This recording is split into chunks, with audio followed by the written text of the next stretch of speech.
देउलिया हल पाकिस्तान। आपने सुना होगा डिफॉल्ट हो रहा है या दिवालिया हो रहा है या मेल्टडाउन हो रहा है, वो हो चुका हुआ है।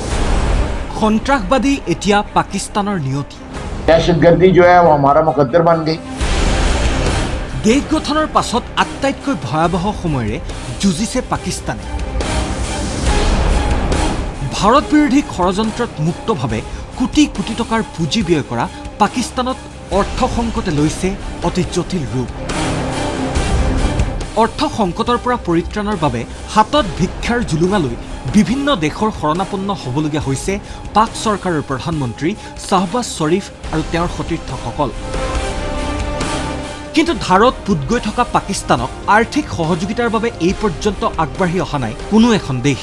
এনে পৰিস্থিতিত ধাৰ পোৱাৰ আশাতেই আন্তঃৰাষ্ট্ৰীয় মুদ্ৰাকোষৰ ফালে চাই ৰৈছে পাক চৰকাৰে। ইয়াৰ মাজতেই পাক চৰকাৰৰ প্ৰতিৰক্ষা মন্ত্ৰী খ্বাজা মহম্মদ আসিফৰ ঘোষণা, কঙাল হল পাকিস্তান। आपने सुना होगा डिफॉल्ट हो रहा है या दिवालिया हो रहा है या मेल्टडाउन हो रहा है, वो हो चुका हुआ है। পাকিস্তানৰ শিয়ালকোটস্থিত এখন ব্যক্তিগত খণ্ডৰ মহাবিদ্যালয়ৰ দীক্ষান্ত সমাৰোহত ভাষণ প্ৰসংগত মন্ত্ৰীগৰাকীয়ে কৰা এই ঘোষণাই এতিয়া সৰ্বত্ৰ লাভ কৰিছে ব্যাপক চৰ্চা। অনুষ্ঠানত নিজকে এখন কঙাল দেশৰ নাগৰিক বুলি মুকলিকৈ প্ৰকাশ কৰে পাকিস্তানৰ মন্ত্ৰীগৰাকীয়ে। हमारे मुल्क के इस वक्त हालात हम एक दिवालिया मुल्क के रहने वाले हैं। केवल সেয়াই নহয়, দেশৰ বৰ্তমান পৰিস্থিতিৰ অন্যতম প্ৰধান কাৰক সন্ত্ৰাসবাদকো পাকিস্তান চৰকাৰে পালন পোষণ কৰাৰ অকপতেই স্বীকাৰ কৰে খ্বাজা মহম্মদ আসিফে। ये हमारे घर के सेन में जो दहशतगर्दी आई हुई है, हम खुद लेके आए हुए। पुरानी बातें छोड़ें, अभी साल डेढ़ 2 साल पहले जो है इनको दोबारा पाकिस्तान की सरजमीन पे ला के बसाया गया था कि ये अमन पसंद हो गए हैं और पाकिस्तान की जो कानून और आइन है उसके मुताबिक जिंदगी गुजारेंगे।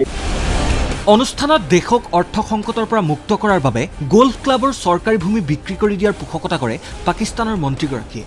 हुकूमत की जमीन पे 1400-1500 कनाल के ऊपर जो है गोल्फ क्लब बने हुए हैं, जिसमें इस मुल्क की अशराफिया जो है वो अपनी शाम बसर करती है। अगर आप उसमें 2 क्लब ही बेच देना तो आपका कम से कम चौथे हिस्सा जो है ना आपका कर्जा जो है उतर सकता है।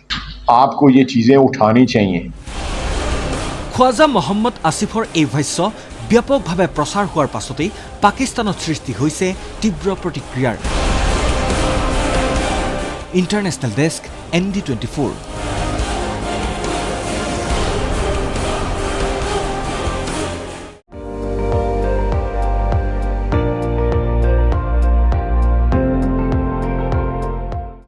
আপুনি চাই আছে ND24, সৰ্বশ্ৰেষ্ঠ নহয় সৰ্বোত্তমৰ দৌৰত।